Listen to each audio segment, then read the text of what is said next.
I thought I was imagining the tension between us, until she looked at me and whispered, "Don't pretend you don't feel the same way I do." It started on an evening that felt almost ordinary. The kind of evening where the air outside had just the right crispness, where the sun had already slipped beneath the horizon, leaving behind a muted glow through the curtains. I hadn't planned on staying long. I'd only come by to help her carry in some groceries, a simple favor, nothing more. But as often happens with her, minutes stretch into hours before I even notice. The moment I stepped inside, I felt that familiar warmth her home always carried. It wasn't just the heater humming softly or the faint aroma of tea leaves that lingered in the air. It was something harder to explain, a comfort that seemed to settle into me the second I crossed her doorway. The kind of comfort you don't even realize you've been missing until it wraps itself around you. She thanked me with a smile that lingered longer than it needed to, and I followed her into the kitchen, setting down the bags. As she moved about, unpacking vegetables and fruit with practiced ease, I caught myself watching her.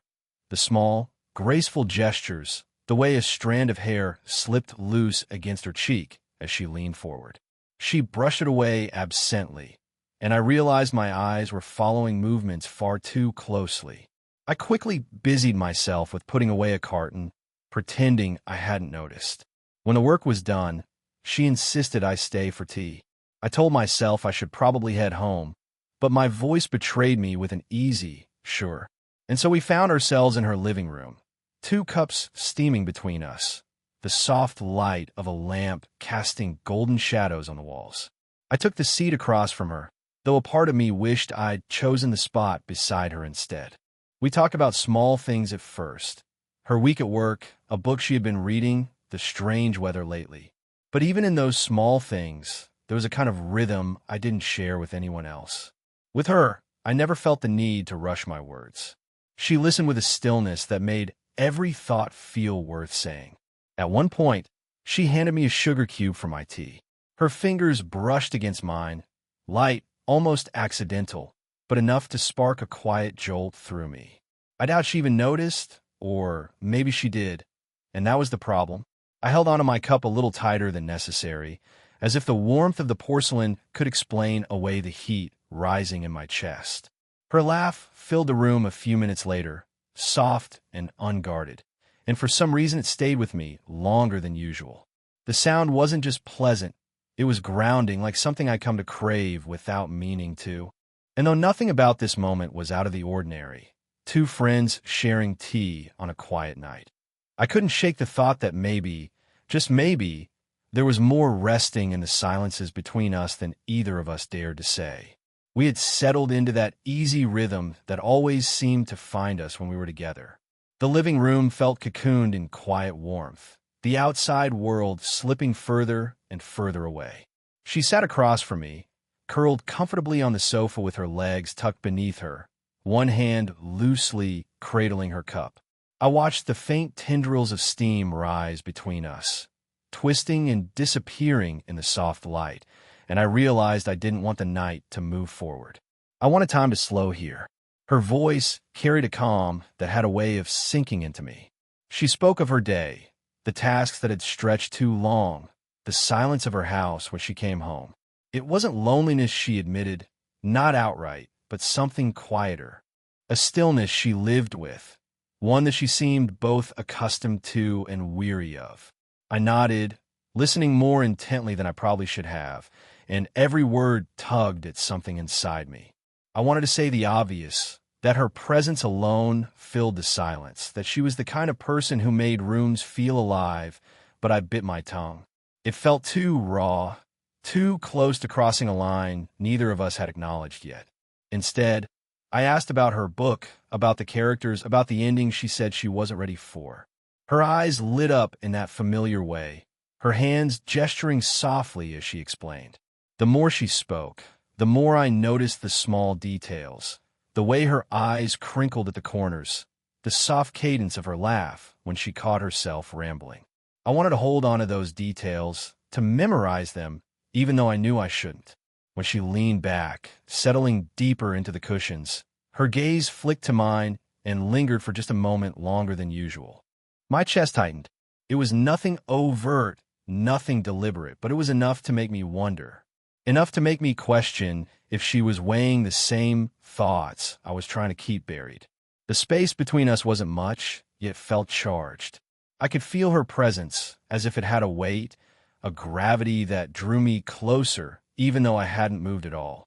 I shifted slightly in my seat, pretending to adjust, though really I was trying to quiet the restless energy coursing through me. She reached to pour more tea, her sleeve brushing against my hand as she set the pot down. It was the lightest touch, fleeting, but she didn't pull away quickly.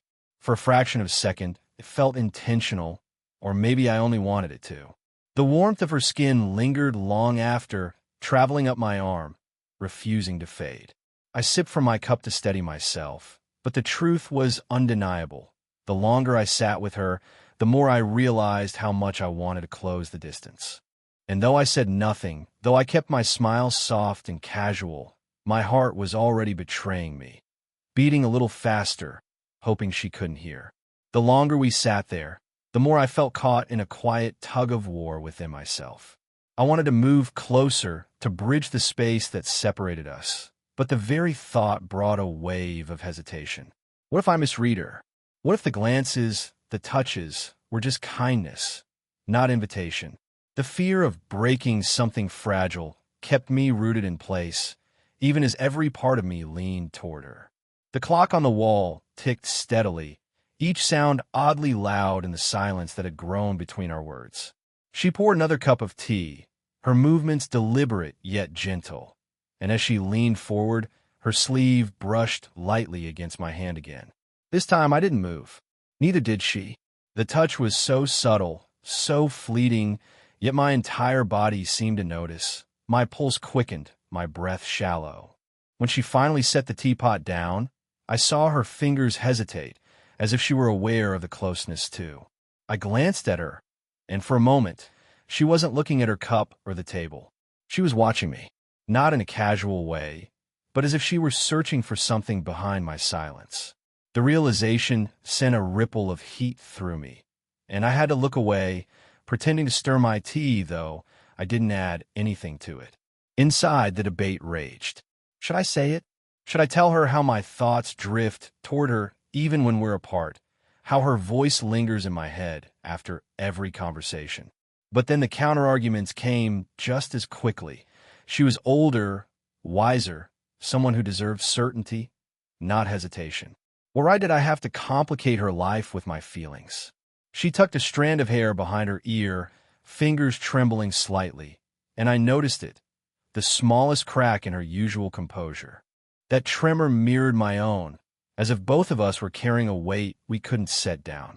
I wanted to reach out to still her hand with mine, but I froze. The air between us felt too delicate, as though the wrong move could shatter it. She broke the silence with a question about my work, her voice steady, yet there was a softness in her tone that hadn't been there earlier.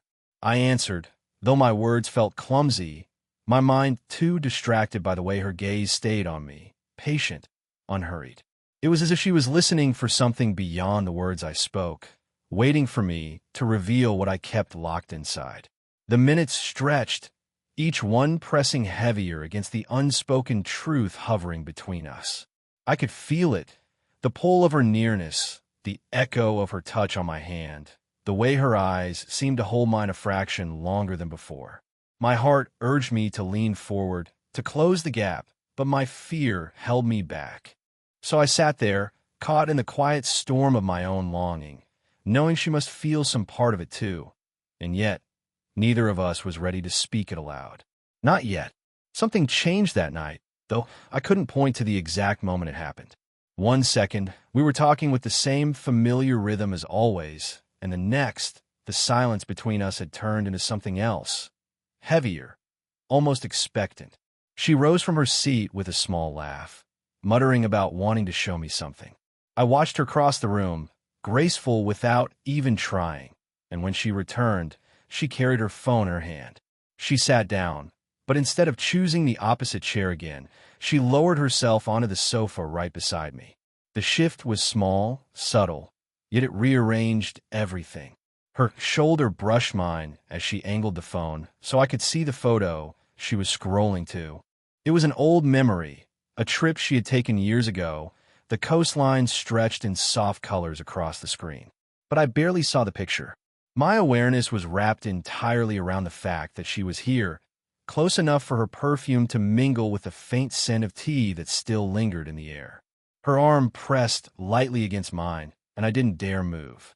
Every nerve in me was alive to the warmth of her skin, to the gentle cadence of her breathing.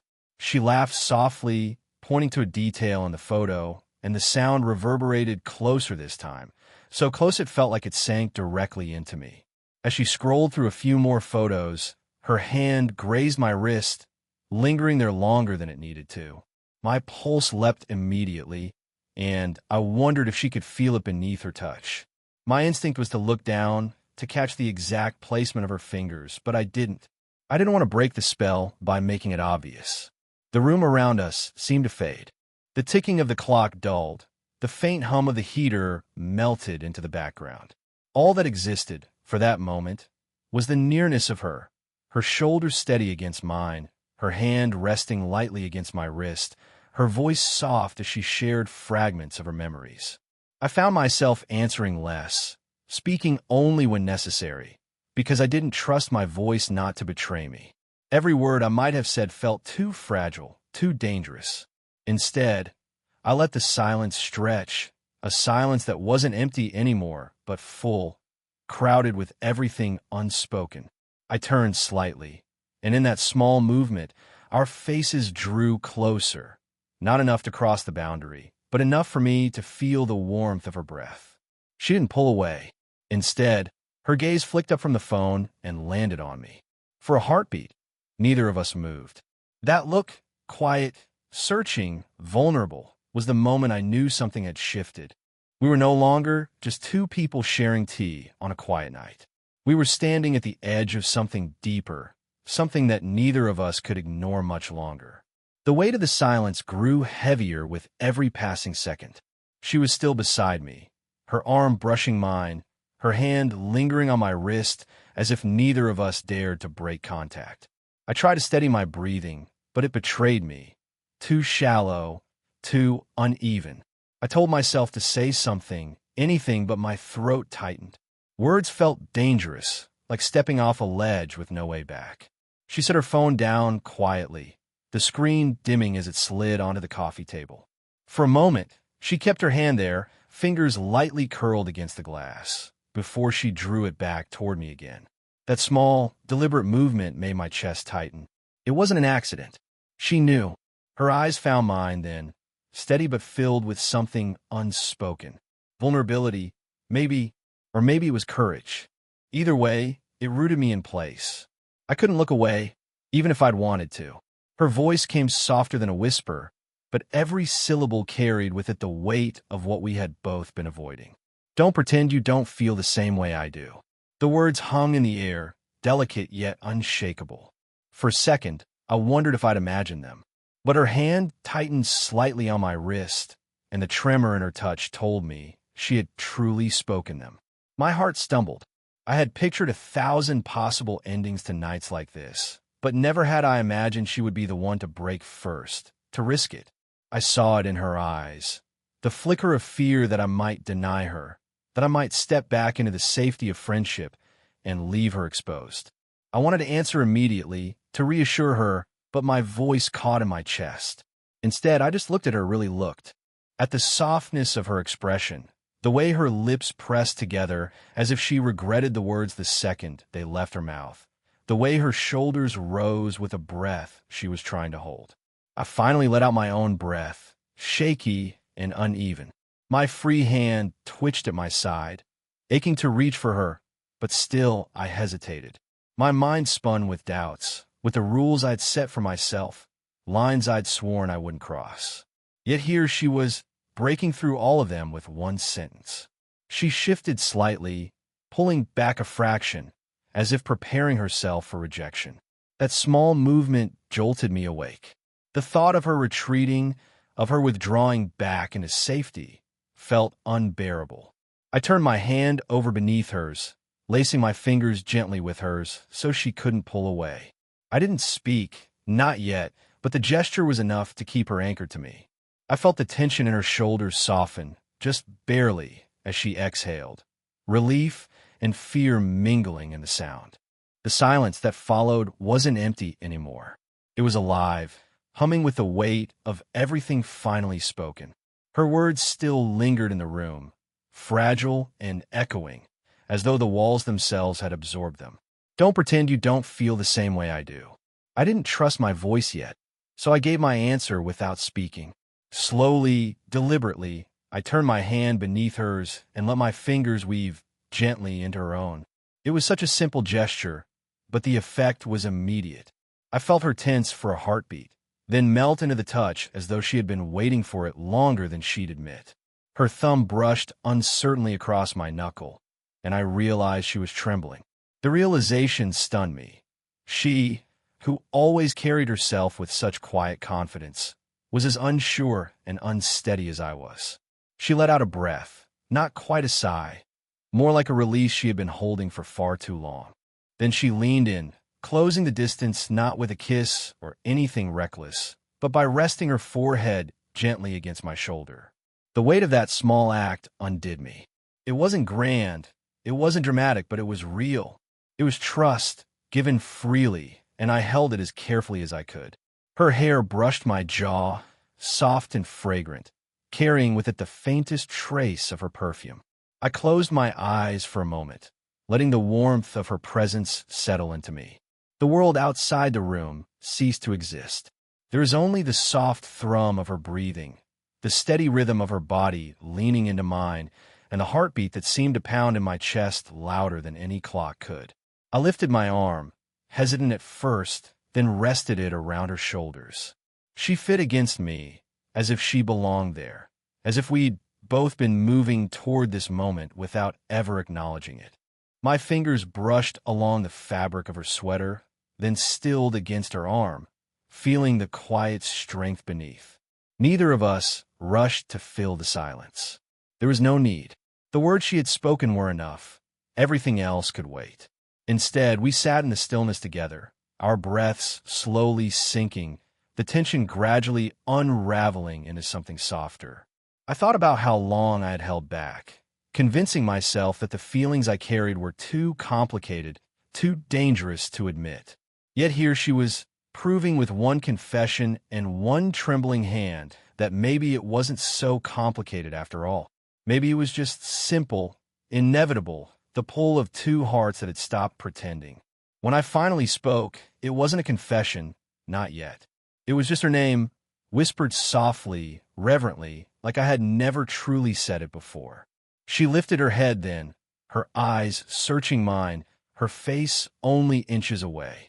And though no words followed, I knew she had heard everything I meant in that single breath.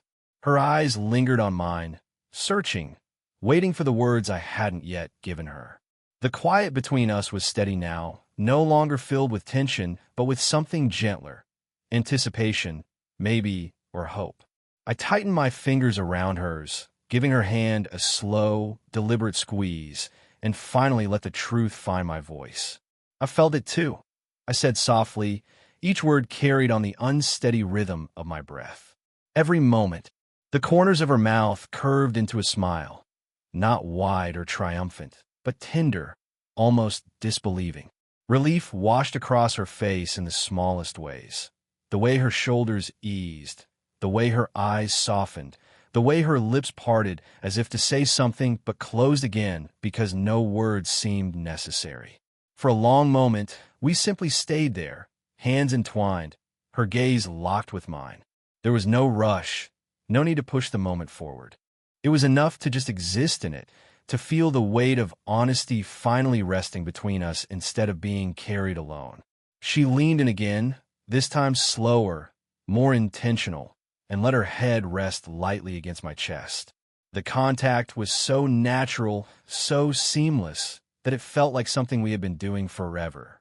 I slid my arm around her shoulders, drawing her closer until her body fit against mine as though it had always belonged there. Her cheek pressed softly to my shirt, and through the fabric, I felt the faint rhythm of her breath, warm and steady. I lowered my chin, letting it brush against the crown of her hair.